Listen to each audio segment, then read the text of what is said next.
Thank you so much, Theresa, for taking the time to chat with me today. Hi, Lindy. It's so good to be here. Thank you.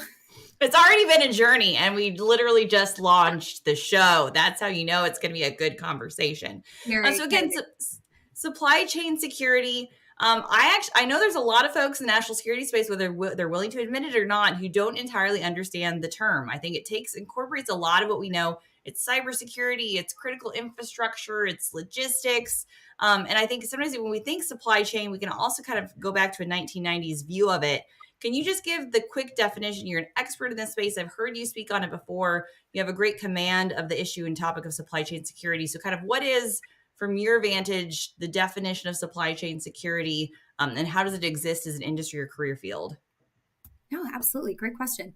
I feel like this is a really timely question because it's changed so much in especially the last 10 years. So supply chain, the term supply chain originated around like the 80s, and it was kind of exclusively a logistics term. So that's why still a lot of folks today really exclusively think about supply chain management, supply chain risk management. We can kind of go into some of those differences in a second. Really mostly in terms of logistics, and they're optimizing those programs for two variables. One is resilience, so preventing the risk of disruption of a supply chain, making sure that a business is able to continue its operations, make sure that things like natural disasters or geopolitical tensions, things like that, don't prevent a supply chain from being able to function. And then also the other optimization kind of priority has historically been cost.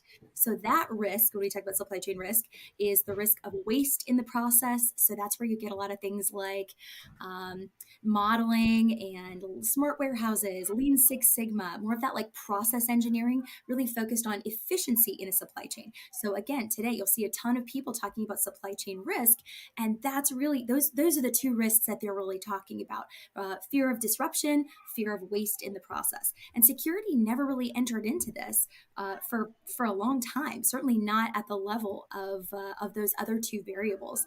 And so what we unfortunately saw is a risk or an increasing risk, an increasing risk of supply chain compromise because, the supply chain traditionally was not a big security focus. If you have a critical asset, if you have a military installation or a sensitive, new cryptologic technology, security is it an immediate factor, right? People have, really good physical security plans. They have personnel risk management plans that go into those things. But a supply chain, number one, people most of the time weren't even sure who was in their sub-tier supplier network. They weren't sure where those raw materials were even coming from. So there was a lack of transparency, made it really difficult to even look at security. So it was kind of ignored for a little bit, which is really sad to say because it was such a soft target. It was really easy for economic competitors, foreign adversaries, what have you, to target those sub-tier elements of the supply chain and either steal access to intellectual property, or sensitive information about a technology. And obviously I'm using the example that's really in the physical space, but we can talk about the digital supply chain later as well, because a lot of the same concerns apply. But because it's such a soft target, because security wasn't really built in the same way that it is for other programs, people were targeting it very heavily. And I think it was 2019, there was a big report that came out, and it was really in the context of intellectual property. But definitely like a loss of intellectual property is a big impact to national security and economic security. And it was, something like trillions of dollars, $1 trillion had been lost through supply chain compromise, intellectual property theft, and sub-tier supplier network infiltration.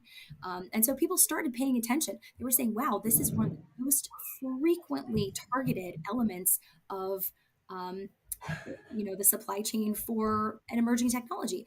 Just like we protect that finished product, and just like we investigate all the individuals involved in that finished product, we really need to have that same critical risk management mindset from a security standpoint for the entire supplier ecosystem. So that means we need to figure it out. How are we going to identify and illuminate that sub-tier supplier ecosystem? And then how do we put security into that whole process? And that's what we have to do to prevent compromise. So Yeah. that's been a little bit of the evolution, I guess. Yeah. I love that. I just feel like I got a whole TED talk, but you bring out so many good points here because it is, we've, worked in and around government contracting. You see that struggle, right? If you're a supplier, you're thinking about your wicket and what you build or develop and the concept you have for the government.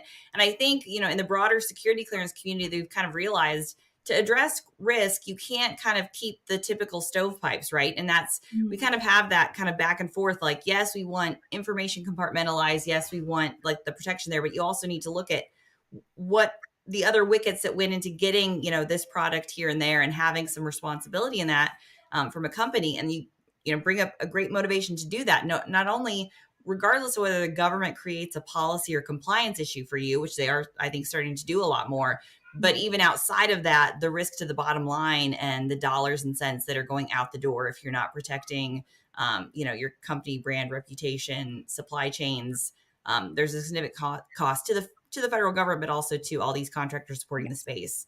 And then you also touched on this, the cyber versus the physical domain. And I think sometimes, again, in my 1980s, I'm a closet 1980s person. I've been dropped into the wrong decade.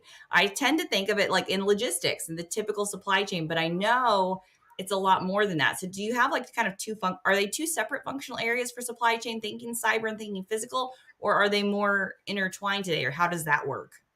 I love this question so much. Um, I think the more intertwined that you can approach them, the more effective your program is going to be. Because if you don't have one central view of all the different drivers of risk, those legacy risks we talked about, resilience and disruption and geopolitical events, weather events, but then also the transparency element, like just figuring out who's even in the supply chain, the people and the entities, and then that digital component, and then that cybersecurity component. They're all different elements, I guess, or lenses of risk. But if you don't have one centralized view of that, you're definitely going to miss something. And no matter how much money you put into it, no matter how professionalized your program is, if you're only looking at one fraction of those indicators, you are not really making a measurable positive impact on the security of your business, of the security of the product that you are producing, whether it's physical or digital, and then really that impact ultimately to national security, right? So what I would suggest, um, well, actually, I'll illustrate it with an example. So if you are purchasing, let's say government acquisitions, everybody's favorite topic because it's so easy. Now, we'll take the government acquisitions process. I am a military department and I want to acquire some hardware. I'm looking at the, vendors that I could potentially acquire it from. And maybe all of the vendors that I'm working with are really low risk. They're very safe. They're US businesses. And the product itself, very low rates of compromise, counterfeit. There's a lot of security built into it. Maybe they even mapped out their full sub-tier supply chain. This never happens, but a girl can dream. And it's so secure and we have such trust and confidence in it. That's amazing. So the physical, standpoint looks good. The product looks good. The entities that you're working with and the people involved there look great. But they don't have a great cyber hygiene posture. There's some there, we how are we going to know if we don't look at their cybersecurity? How does that come? How is that company and that network? How are they likely to safeguard government information? Or are they going to inadvertently introduce a cyber vulnerability into my supply chain as the acquiring organization? So if I'm not looking at their cybersecurity practices, that's one area I could miss a potential vulnerability that would be a huge problem for me. So even if we've established trust in that network of entities, if we're not looking at their cybersecurity behaviors, that's a potential opportunity that could really come back to bite us. And then the second use case there is really more kind of towards what you were talking about as far as kind of the software assurance or the digital supplier ecosystem, right? So just like we have a physical supply chain, there's also a digital supply chain. So you have, things like, does this product use open source code? How are we doing software assurance? Where are they hiring the developers that are creating this software? Those kind of questions, those all go into kind of some of the supply chain, digital supply chain risk management questions that you would want to ask, right? So that ties really nicely in with the physical, but then also looking at things like digital signatures and trying to like link different digital networks together. And you mentioned regulation. There's a lot of discussion right now about things like SBOM, which is a software bill of materials. But also there's a lot of integration. If we look at ICT, how many, Internet of Things, smart hardware, a lot of physical products that we acquire today have a digital component. So I think you have to do them in conjunction. You have to consider it, even though one is tangible and one is intangible, you have to do them together and you have to consider it all as part of supply chain. I think it's just, the reality we live in that part of the supply chain these days is intangible. Yeah, and so I want to talk a little bit about kind of supply chain as a career track. So you teased this again in your intro a little bit. It's been around as maybe a term since the 1970s. I really haven't seen it as like a professionalization or even a career track that I've seen people pursue just into the past several years. And then I saw you, I don't know if I told you this, I think it was literally the best breakout panel at NatSec Girl Squad that you hosted about supply chain. And it was so exciting to see all these young women into the room really interested in this. And I'm always looking for those kind of lanes of opportunity for women in national security, especially because I think sometimes it can seem, really big and complex. And hate to like be a little gender biased here, but I think women are good at like kind of consolidating topics and reading between the lines and kind of seeing kind of the different ways that kind of things can work together and come together. So I love that it seems like within this arena of national security where there is certainly room for everyone to succeed, women have kind of carved out a branch in supply chain. So I would love to have you speak to that a little bit. And then also just talk about as a career track, is it something that you can specialize in and what does that look like from a career standpoint? No, great question. So I would definitely say previously, kind of like our discussion about how the terms have changed, the understandings have changed, what it takes to be certified in supply chain, that kind of, whole understanding has changed. I think a lot of programs that are out there are still pretty focused on supply chain management as we understand it, kind of logistics focused. But I have noticed that more and more programs are building in at least a cybersecurity element, which I think is indicative of the shift that we're going to see in the market over the next, 5 years around a lot of certifications and a lot of graduate programs and specializations. And as far as undergrad, kind of, if you're a younger person looking to major in something that would get you into supply chain security, the great news is that the options, the supply chain is everything, right? So you can really pick whatever you want to major in and you can find your way here. For example, my undergraduate degree is in English. And I just like enjoy books a lot. And like, here I am. So, really anything that you want to do. And I think to your point, you hit the nail on the head with like some of the core capabilities that make someone really successful and effective in supply chain risk management. Understanding relationships, understanding that network analysis, and kind of surfacing risk trends and using them to drive decisions. And you can really arrive at that skill set from a variety of standpoints. So I'll take my own peer group, just people that I work with at my company. We have folks that come in from, very technical backgrounds, systems engineering, process engineering. But so I feel like there are a lot of different disciplines that come in together that could make somebody really effective in supply chain. But basically, if you are security minded, if you're curious, and if you enjoy kind of identifying hidden relationships, I think that you could find it a really exciting career opportunity. And I think that it doesn't hurt to have a background in traditional supply chain for those that want to go that route. It's not going to hurt you to understand, the more traditional elements of supply chain risk, especially around things like resilience and disruption. Those are only going to get more important, more critical elements of a holistic program. But really, I think that there are going to be more and more opportunities out there. I think a lot of the certification programs that are available now are a really good opportunity for someone to maybe try out a security focused approach. Like I was just looking at one from the University of Maryland the other day that's like 7 weeks long, and it's specifically about supply chain and security. So not just cyber, but like the whole thing. And I want to take that, right? Like I'm excited about that. What a great thing to do. So I think we're going to see more and more of that. I think other programs like Arliss are developing different kinds of supply chain programs and certificates with a security focus. I think there's some other, I can maybe kind of check and send as a follow-up, but the opportunities I think are definitely out there, and doing a certificate program I think is a good way to kind of try it out and see what you think. But, again, we've got people who come in from export control, from, like things like CFIUS, foreign investment. It's so broad that I feel like there isn't one magic major minor combination in university that you would have to have. So that's good news, hopefully. Yeah, I think so. I think it's always tough when we have these career fields where it's like there's not a super linear career progression, but that's where networking and getting to know people is super key in this industry. So it's a good time to highlight. I met you through the Intelligence National Security Alliance, which is one of my favorite networking communities. I think their committees and organizations and events that they have I always say, like, it's funny, ClearanceJobs is a career site. You can certainly find career opportunities there, but we're big on the community aspect of the site. So there's a lot of things that we do enabling, peer-to-peer networking with other recruiters, because the hidden job market is real. It's not that hidden. You just have to kind of be out there and ask questions. So when you find somebody amazing like Theresa, you're like, hey, how'd you get your job?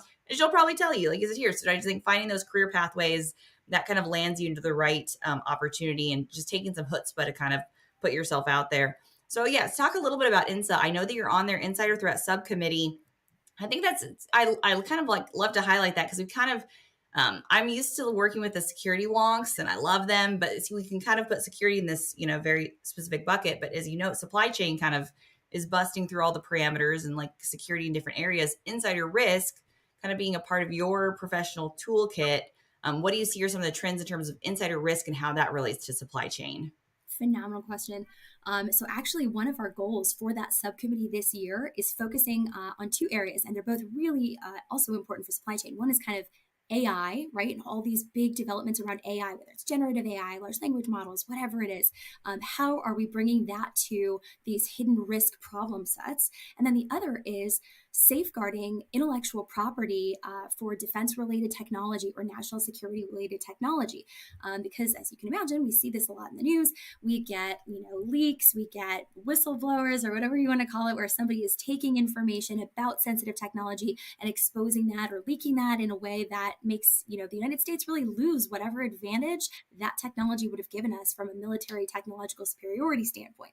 So another way to emphasize this is the saying, companies don't do bad things, people do. So I love that saying so much. It's obviously very glib and kind of overly simplistic, but it really highlights the fact that, if we don't incorporate personnel risk management, personnel security, insider risk management into a supply chain program, if we don't ever look at the individuals that are involved in those supply chains and have access to those programs, then we're just like we talked about with cybersecurity. If you don't include that as part of your program, you're leaving yourself compromised. And I'll go back to that kind of $1 trillion, loss of intellectual property, right, from the 2019 report. That's huge. And I mean, just the economic impact and all of that research and all of that advantage that was compromised through insider risk, especially when we look at things like all of the research and development and innovation that happens in the US academic community. That's an environment that really facilitates things like sharing and collaboration, especially internationally. And that's a good thing. And we want to be able to continue to do that, right? That benefits the US and it benefits our defense industrial base. It benefits, really everybody. However, if we don't have a good framework for risk management around people, then it's difficult to facilitate that research and that collaboration while still taking action to make sure we're not compromising intellectual property, we're not inadvertently exposing a sensitive program or a potentially sensitive program to a bad actor who wants to exfiltrate that information and take it back to their home country. So insider risk, especially in that academic environment, I think is an essential part of supply chain. And that's a really exciting conversation for me to have as a kind of more of a supply chain security person involved in insider risk. I get to kind of educate both sides about the equities on the other side, right? Because historically they are kind of talked about as two different disciplines, but I think they're much, much stronger. There's so much overlap. There's much more opportunity for collaboration and action when you really talk about them in conjunction. So that's something I'm excited that subcommittee is actually really going to focus on this year. So that's great. Awesome. I'm excited to see more. And I think those committees do a great job of like producing thought leadership and moving, topics forward on that. So I think that's super important, and love to see that. And the interdisciplinary nature of what we're doing in national security, seeing that is certainly encouraging too. So now that we've been encouraging, I would like to get a little bit depressing as we close out. So 2024, kind of what are we seeing? I feel like anytime we're talking about risk or the threat landscape, we just see it as there being more and more and more. So do you have key areas that you're kind of watching into 2024? Do you kind of agree with the assessment that, when it comes to supply chain national security risks, we're in this heightened state of attacks and issues, and kind of how would you rate the year so far and year to come? Oh gosh, what a question. Good No, luck. no, I know exactly. No, no pressure, no pressure. I think that we're going to see two. Well, let's see. I'll talk about kind of what I think about the challenges are going to continue to be, and then I'll talk about hopefully some things that will give us a little bit of hope going forward. Because I Okay. do think that there are more challenges, and there's more knowledge of the challenges, which I think sometimes can make it feel like they're multiplying. Once you know what to look for, and you have that kind of predictive, aggressive mindset when it comes to identifying threats, and then you find them, you kind of feel like you're doing a bad job. But it's like, oh, thank goodness you checked. So I think that there's some of that, right, where we're looking for more, more and more drivers of risk, and so of course we're going to find more types of threats. I would say that cyber and digital compromise is going to continue to be really big. That's something that and we already talked about kind of the importance of that integrated approach and including those indicators in any kind of program.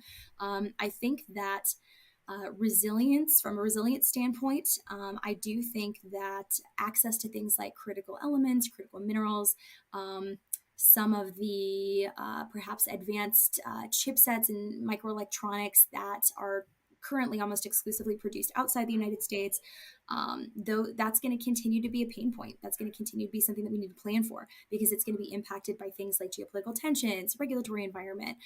There are a lot of different externally imposed constraints in that environment is pretty dynamic, and we'll continue to see a lot of change there. So I think ensuring that we have both physical and digital security and transparency in the supply chain is going to be increasingly essential.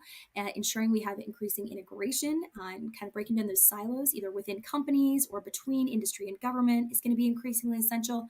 And then I think the last thing that's really going to help us with this is leveraging emerging technology in how we're looking to have a really threat informed or security informed approach to solving these problems.